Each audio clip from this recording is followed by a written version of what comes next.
All right, it's Shabbat Shalom. Ms. Bakar, we're going to go ahead and get started. And just to let you know, I'm doing just fine. Thank you for asking. Todah for asking.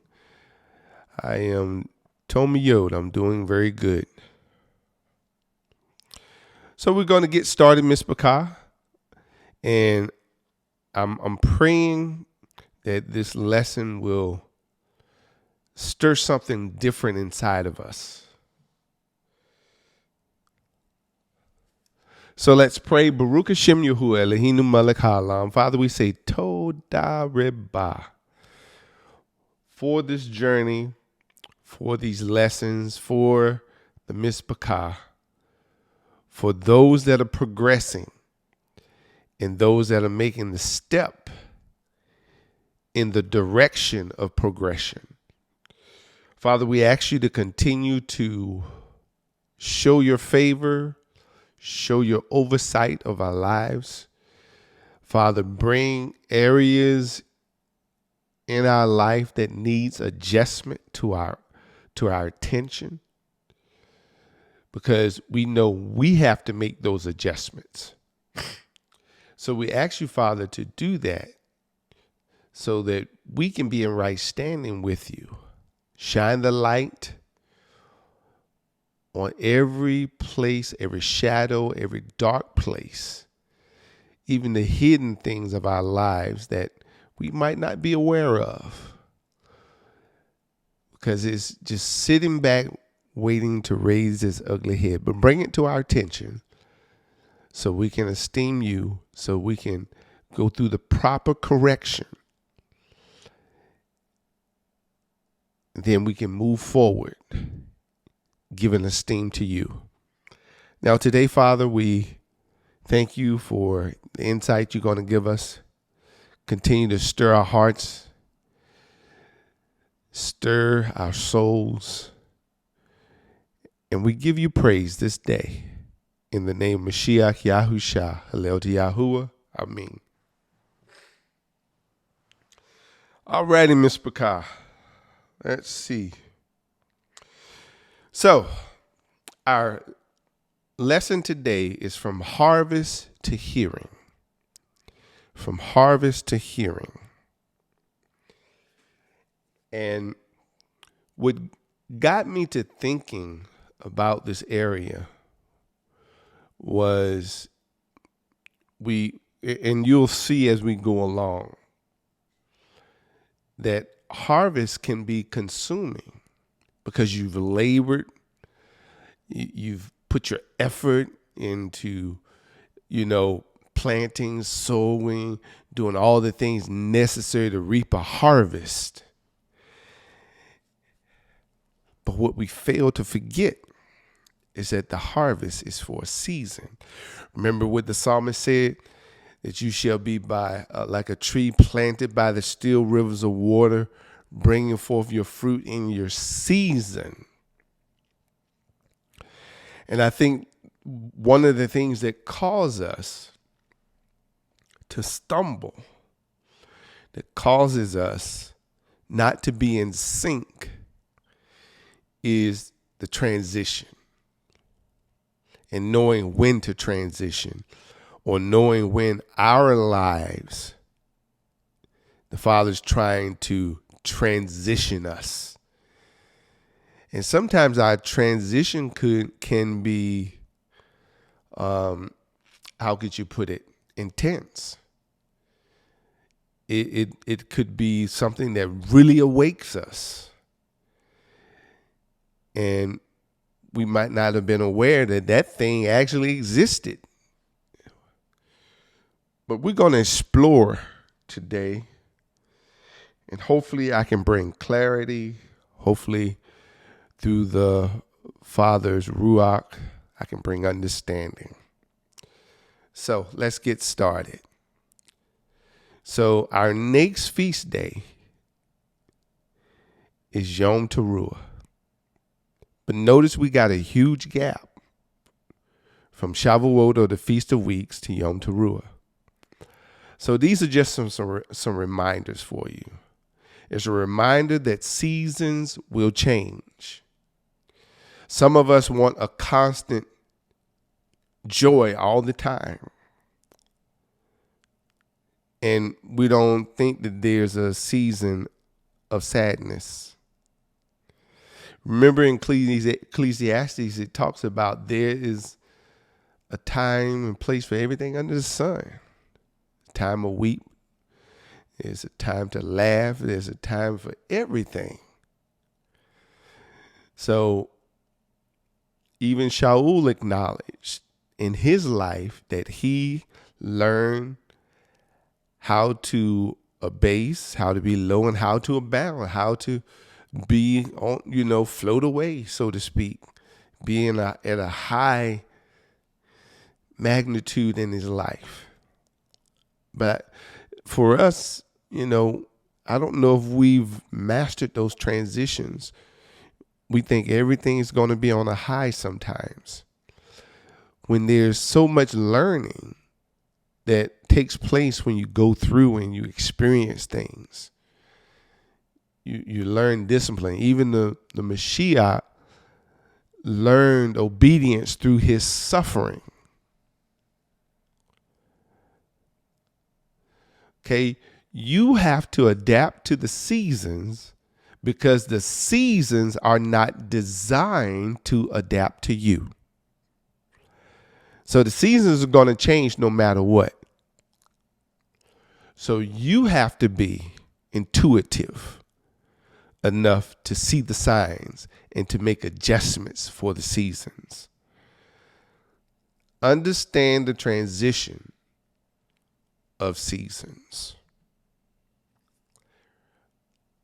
Reminder, some of us are just doing busy work. We're so consumed with the harvest. We're doing busy work, and we forgot to observe. We forgot that the seasons will change. And so when the seasons change, it takes us off guard, because we were just so busy working, so busy being busy. But harvest ends. Harvest season ends.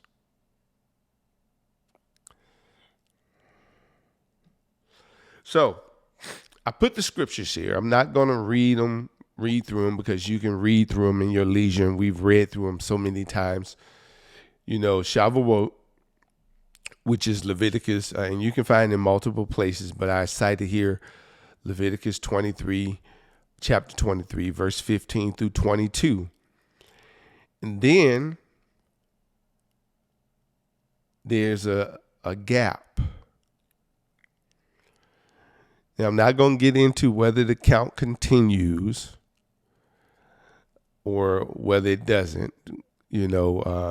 That's a whole entire lesson of itself. And there's some other things that are written in other writings that take place before Yom Teruah. But what I'm trying to get you to see is the space and time, that you can be so busy that you forget that something else is coming. So when we look, the 7th month pops up on the first day, and it's Yom Teruah. And we have a set apart gathering. So I want you to, I try to be visual as well as talk to you. And this is what I want to see, what I want you to see. During harvest time, there's a time your hands are being used. And of course, during harvest time, people are eating. You're eating more.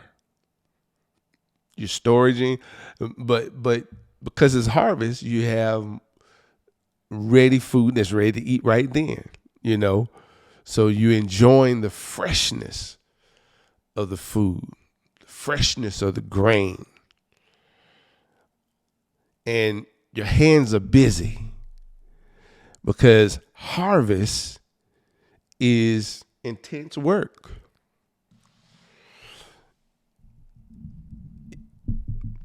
You know, the stuff is the wheat is just not going to drop in the pan.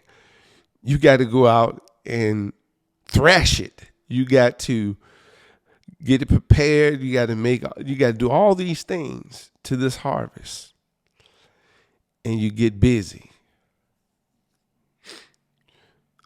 But notice when we get, and I put trumpet there because a lot of us understand Yom Teruah from standpoint of, they call it the Feast of Trumpets, but it's a noise, it's a sounding, and the sound is made by the trumpet. So what's used in that is your ear. You got to be able to hear. So we're transitioning from hands and mouth to your ear. So what I want you to see is sometimes people get so busy doing stuff that they forget that the season of hearing is coming, where there's a noise, there's a sound that you need to be ready to interpret so that you can act appropriately.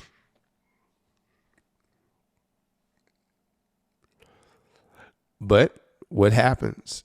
This is even for teachers and mores. We can get so busy hand-wise, mouth-wise, that we forget that there's a season that you need to be able to hear and act appropriately.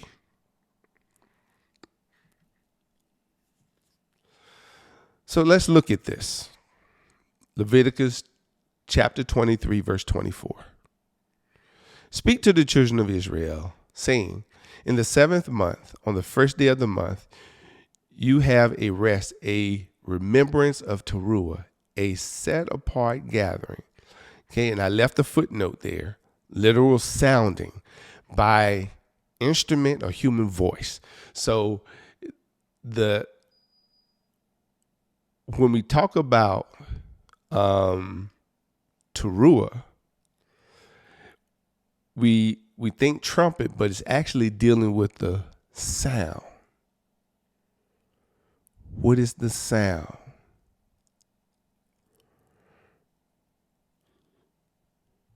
And the instrument is just a device by which the sound is made. So in the 7th new, and it should be month, on the first day of the month, you have a set apart gathering. You do no servile work. That's in Numbers 29, verse 1. It is Yom Teruah for you. And again, they put day of sounding or noising. So when you look at teru'ah, you'll see acclamation of joy, a battle cry. You'll see many different definitions, but it deals with the sound. Now, what I noticed when you come to the root word, which is ruah, to split the ears with sound. So he's trying, at this point, to draw our attention from harvest to a transition that's getting ready to take place. And many simply just consume with the harvest. I want to bring forth 30, 60, 100 fold in my life. Well, if you miss this sounding, if you miss this transition, you're going to miss out on something we're supposed to do as a nation. And you're going to miss out on the dwelling, him dwelling among us. Because you've gotten so consumed with what you're doing. And sometimes we're not even consumed by what he wants us to do. We're consumed by our own desires and what we want to achieve and what we want to do. And I'm even talking about in him. You know, we set things, we don't find out from him, okay, Father, what's your desire for me? We just, this is what I want to do for him. And that's well and good, but you need to find out, what is his direction for your life? What is he calling you to? Where is he telling you to go? And many times we base these desires and intentions on what we think. We don't seek him in prayer. We don't fast. We don't do any of those things to make sure that he witnesses or approves the next move we're about to make. We just moving. And then it shipwrecks. You get where you're going, you struggle, you have heartaches. See, when you're transitioning, you have to listen. The sound that's made will give you an indication. Okay, transition coming. Father, what's my next move? Where for us, we know when the sound happens, 10 days later, we have what? Yom Kippur, or the Day of Atonement. And during that time period, we're drawing ourselves to be ready to get atoned, to be covered.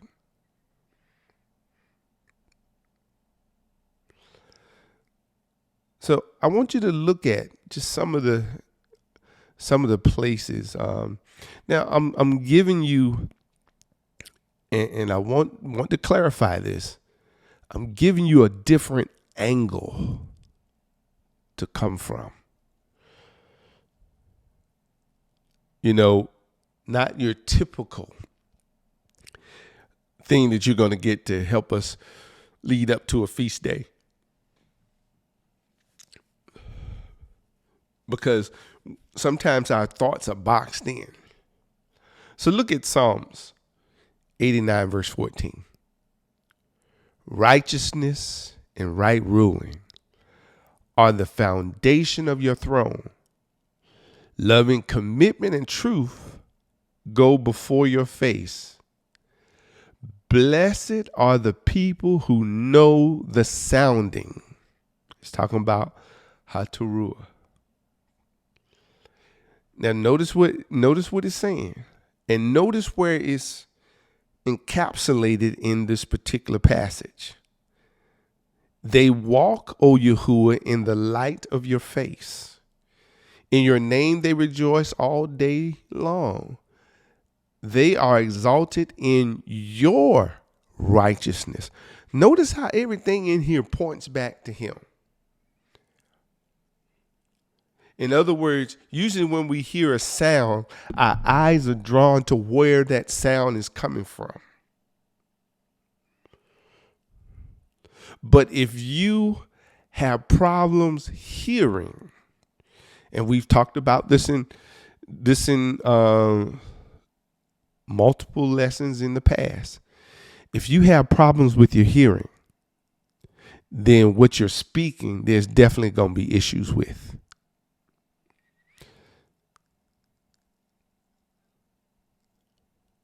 So he's sounding. And people should know his sound. You want to get on his frequency.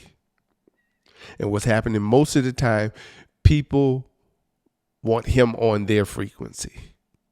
But that's definitely not how this works. Okay, and look at verse 15. Blessed are the people who know the festal shout. Okay, they know teru'ah, but notice what it says about them who walk, O Yahuwah, in the light of your face. Thy word is a lamp unto my feet and a light unto my path. They're walking in his word. Who is stole in your name all the day, and all your righteousness are exalted. They're not proclaiming themselves as righteous. They're not pushing their agenda. Everything is wrapped up with his righteousness. His righteousness is the driving force. Now, if you watch, that's what I tell you, if you watch, sometimes pride is people's driving force.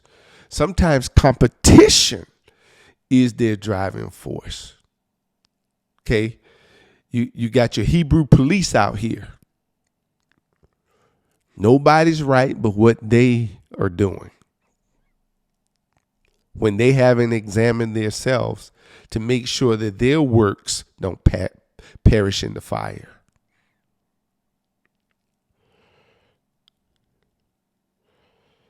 I will be, even though I teach, more, all that good stuff, I will be a student of his word the remainder of my life. Because the day you get so set that you can't learn is the day that you're going to see and feel a difference. You're going to be searching for his presence. You're going to wonder where he's at. But as a student, you're learning the seasons.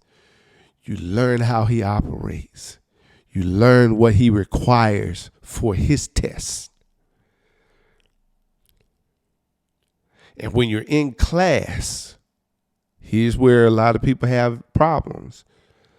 When you're in class, you can't be doing more talking than the teacher. So when he's trying to teach you, it's time for you to shut your mouth and listen and learn the lesson.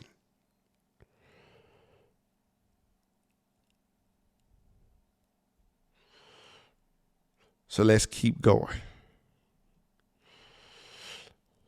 Let's go back just 1 second. Now, the reason I did this is because this one is the scriptures version where it says, blessed are the people who know the sounding.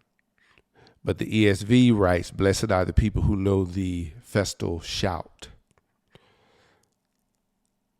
So I just wanted to do a translation comparison.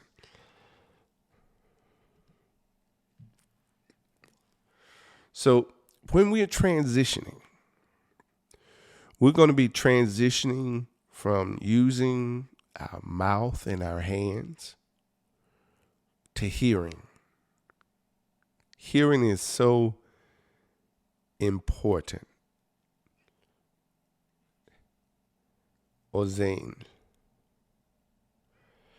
Now, I like what this particular definition brings out about ear. The word is often used metaphorically as an instrument of obedience. And then it goes on in Jeremiah 6:10, the disobedient and inattentive is said to have uncircumcised ears. The Hebrew idiom for revealing something or making one aware is to open the ears. Remember in Revelations how often hear what the Spirit has to say unto the assembly.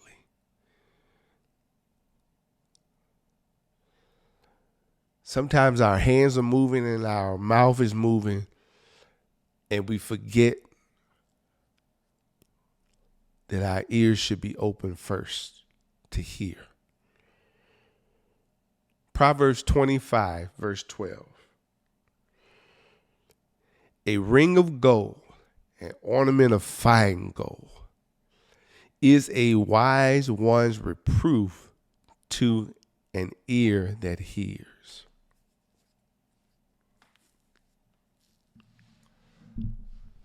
Job chapter 12, verse 11. Does the ear not try words, and the mouth taste food for itself?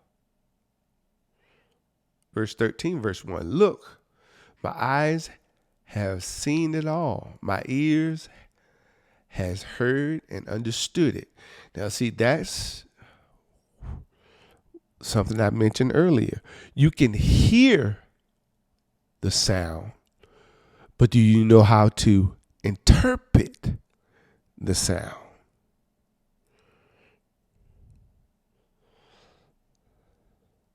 Because remember, even with the shofar in the blast they would give, they had different blasts to indicate different things. One for everyone to assemble, one for Judah to move out first. I mean, but if you didn't know, then you would take improper action.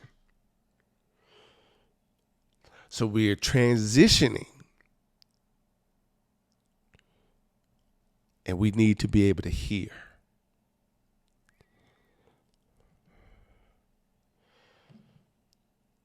Proverbs 18, verse 15. The heart of the understanding one gets knowledge, and the ear of the wise seeks knowledge.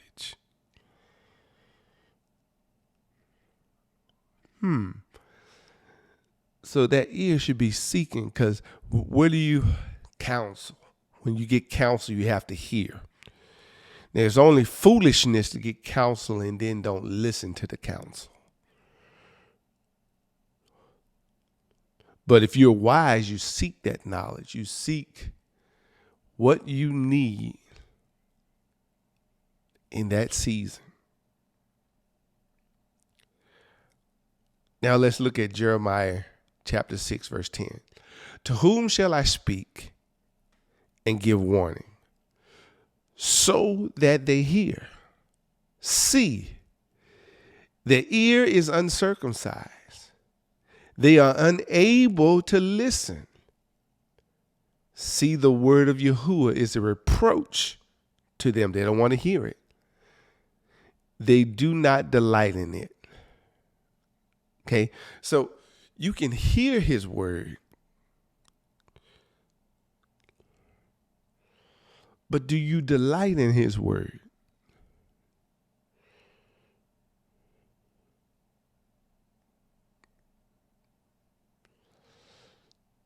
You can hear his word, but is there delight? Now, I'm not talking about in the passages you love to death. I'm talking about in the passages where you know, okay, I'm not supposed to be a talebearer among the people. So I've done that. Do I go get it right? Or is that not a delight when I see that I've done this, that I retreat? I don't want to do what his word says. Now his word has become a reproach to you. You don't want to obey it.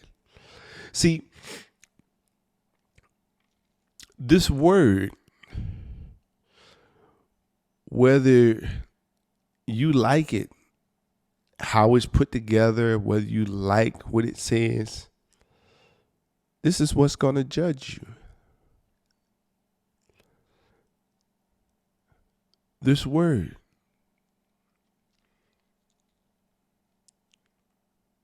It's like I often tell, when I came to understand, okay, I need to be circumcised. There was no, trying to find everything that I could find in Shaul's writings or other writings to say, oh, he's not looking at that. When I came to an understanding of what I needed to do, I wasn't seeking anyone else's opinion because it was plain and clear what he said. I wasn't trying to comfort myself. What I was trying to do is figure out, let's get this done. Because this is what he desires. This is what he requires. And what I did, I went to work trying to get this thing done and got it accomplished.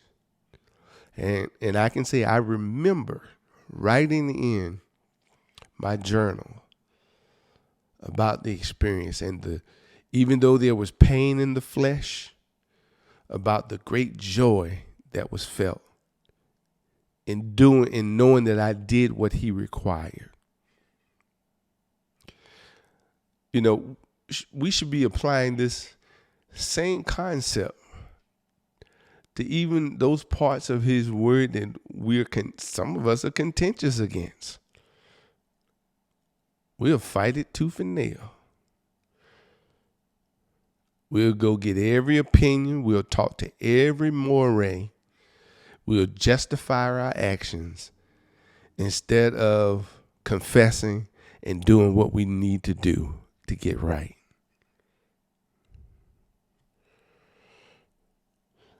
That's because if you really heard the sound, when this stuff approaches you, there's a sound that comes with it.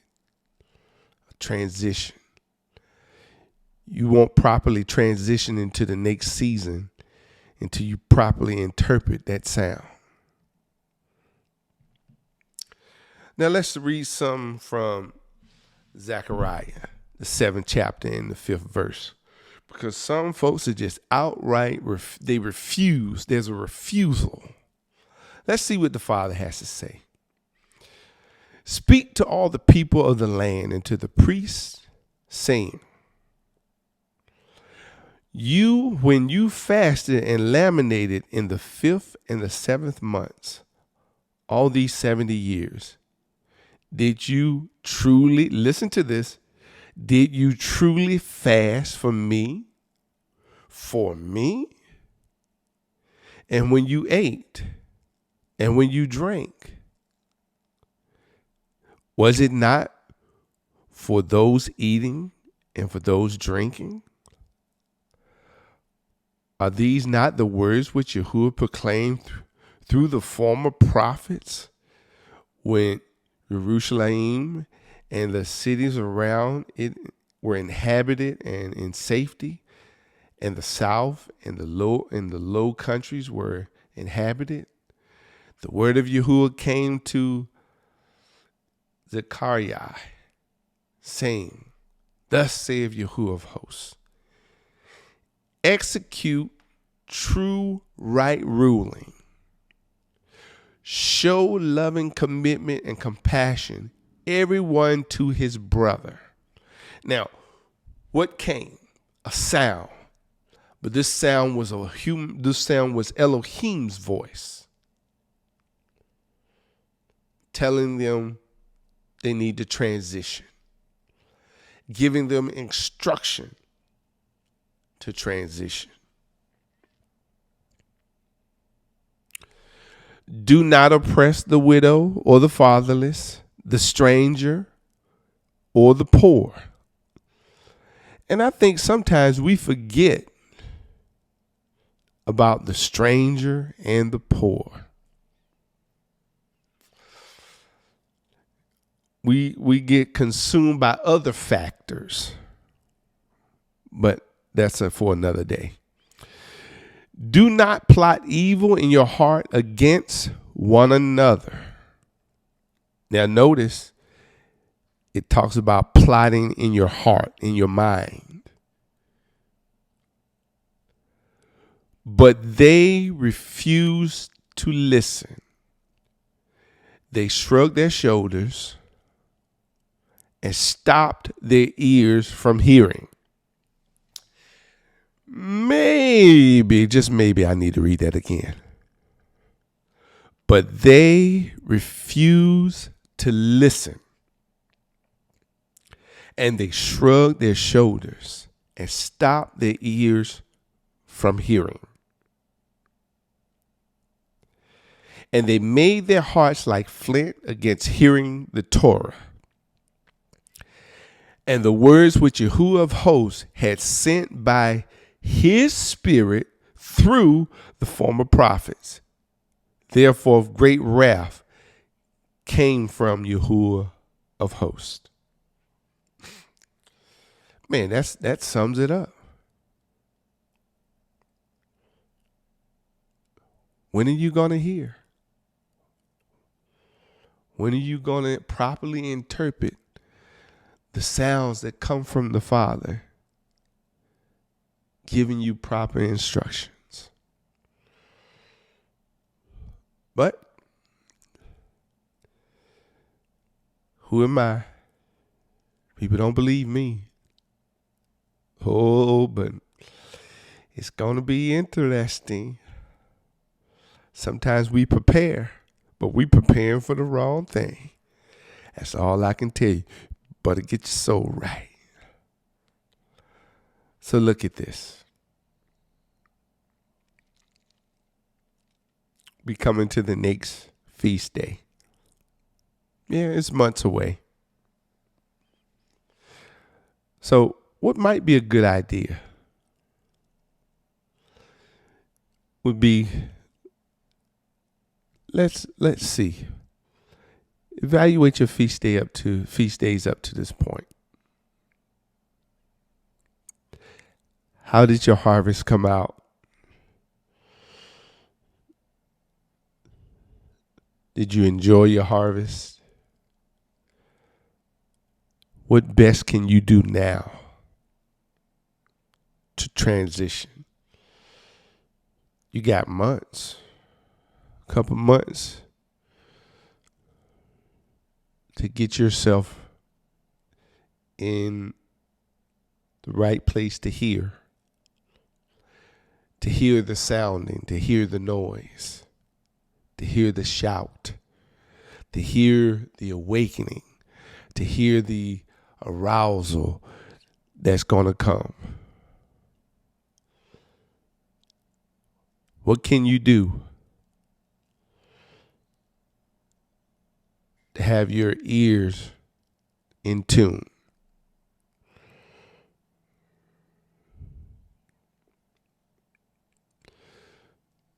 Well, what I'm going to do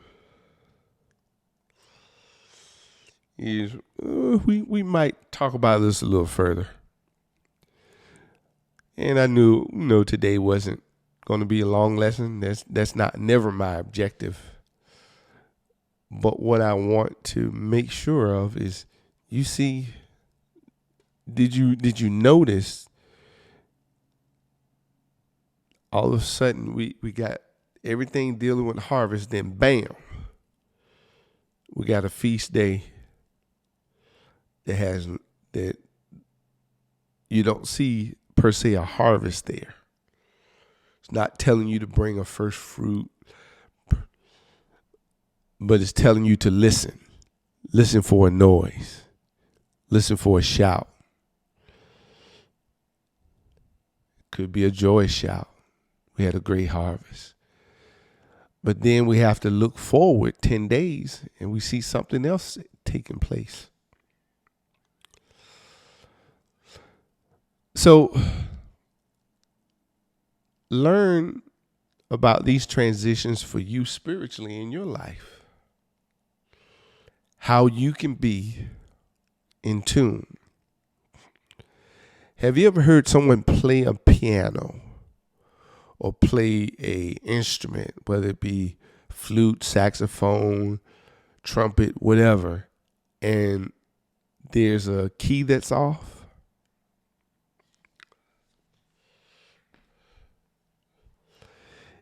It just destroys that whole song or the whole ballad, whatever's being played, because you can tell it doesn't fit in.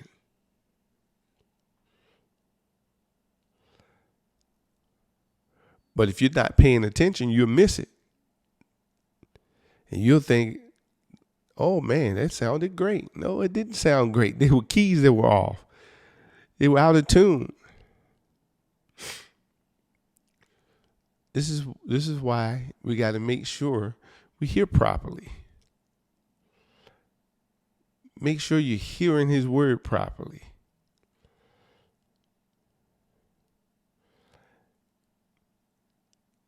Or else you will misinterpret how you're supposed to execute things and how you carry out things. But that's enough of that. So let's pray for guidance, because I see this year, and we're focusing on the feast days, and we want to make sure that when the feast day or what feast day we're celebrating, we're in the spirit or the ruach of that feast day. So this one deals with ears. This one deals with the sound, what's blown.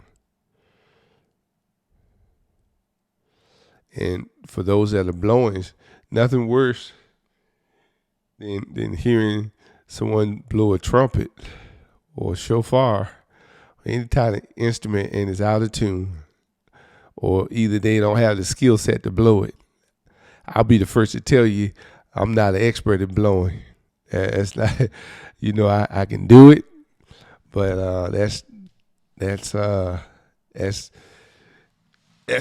just not my skill set. So I leave it to those that know how to blow. But what I can do is learn to hear and know when it's blown properly or not. So let's pray. Father, I pray for all of my mispakah. I pray, Father, that as we continue our journey through the feast days, you would continue to give us wisdom to execute these feast days according to the ruach that you put behind them, so that we can properly interpret and properly execute and give all the praise, honor, and esteem that you desire. Father, we thank you for the opportunity. We know, Father, we couldn't have made it this far without you. We thank you, Father, for every step of the way you've shown us. You're still revealing ourselves. You're revealing yourself to us, and you're causing us to see ourselves.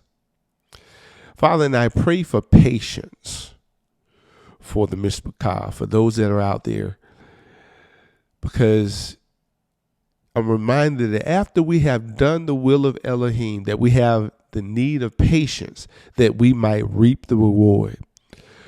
Some of us are struggling in the area of patience. We want things to happen ASAP. We want it to happen how we've pictured it in our mind. We want it yesterday. Not realizing, Father, there's a process of learning that you take us through. Some things you cause instantaneously, but some things there's a process of learning to teach us, to give us what we need in our ruach to make it, because it's not given to the swift nor the battle to the strong, but he that endures to the end. You're giving us how to endure. Endurance requires patience.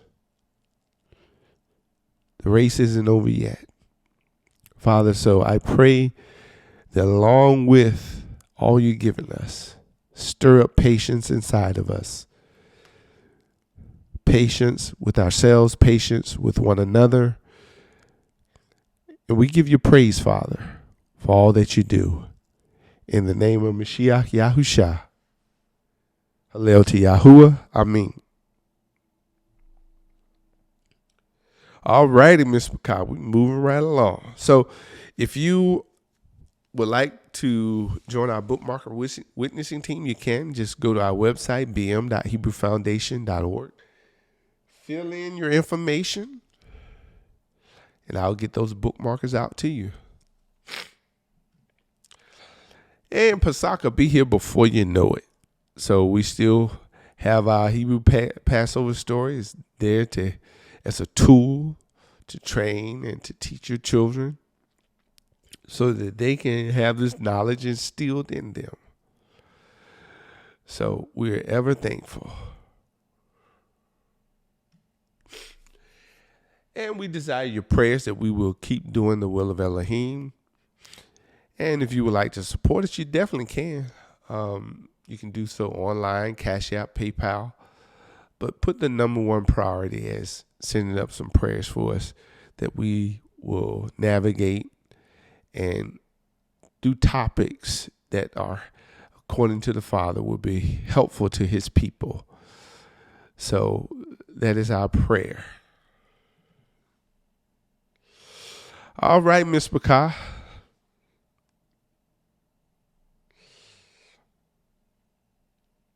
We are prayerful that you will have a great Shabbat, that you will continue to seek his face, that you will prepare your hearts and minds, and remember to be ever vigilant, be watchful, because the enemy is as a roaring lion out here, seeking whom he may devour. So you want to stay vigilant. All right, this is Moreh Medad Yahoo saying unto you, Shabbat Shalom, and let's make this the best Shabbat ever. Shabbat Shalom, Miss Bakah.